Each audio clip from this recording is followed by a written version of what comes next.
Welcome back to the Robot Brains podcast on the DL, where we take a step away from AI and learn more about our latest guest with 10 quick personal questions.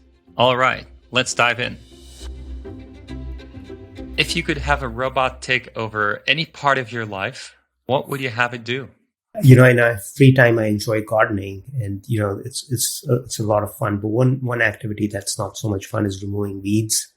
So if a robot could remove weeds from my garden, that would be really great. Who has inspired you the most in your career journey? I've been inspired more by different people in different areas. I'll give you a couple of examples. I had a professor who once told, I was deciding whether I should quit my PhD program, go to the industry. I was worried if I take a break, I wouldn't come back. He told me that's like saying you wouldn't try an ice cream because you might like it. So if you go to the industry and you like it, just stay there. That's great. You don't have to come back. And it stuck with me for a long time. And similar things like others who've started a company and stuck with it for years and years until it's worked out, tens of years. The persistence that those people have displayed has stayed with me. So, there's different events that have kind of stuck with me and inspired me over time. If you could give robots and machines one human value, what would it be? I personally am really scared about the idea of humans having human values or emotions. I would much rather have a robot that removes the weeds without any other values or any feelings. Just stay focused on the weeds. just very focused on the weeds. Outside of the world of tech, what excites you most about the current state of the world? I actually think, the thing that maybe excites me or worries me the most is, the automation that's coming with AI. I know you guys are building robots, and I think that's all great.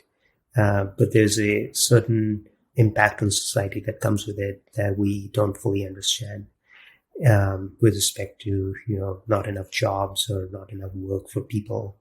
And I think that has deep implications on society that we don't even fully understand. And so the things that probably, while that automation is a given, I think that the things that I really get excited about is things that address those problems that exist in the future.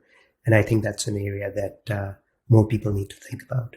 If you had to give up work and volunteer for the rest of your life, what would you do and why?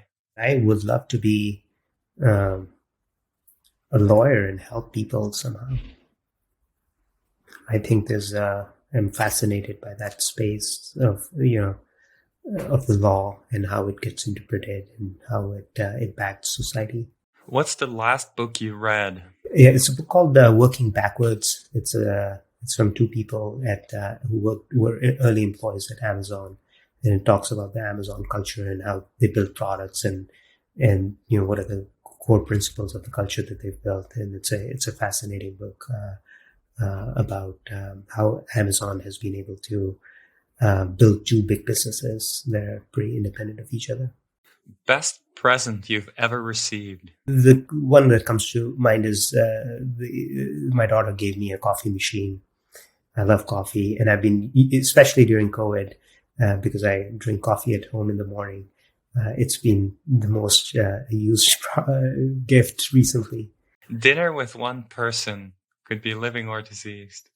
I really enjoy following politics. Outside of work, I spend a lot of time reading about it and following news. I would love to, maybe if you could give me two people, I would love to have dinner with Obama and Trump and really understand those two personalities. Most overrated virtue? I'll say something controversial. It's being nice. That is controversial, yes. And I'm saying that in the context of business. What's something that many people don't know about you? I don't know if this is interesting enough, but I've lived at a lot of different places. I've lived in the US for the last 20 years. I grew up in India, but I actually spent about 3 years as a kid living in Libya in Tripoli, and not many people know that. My dad used to work there He's a civil engineer and was helping build highways in Libya at the time.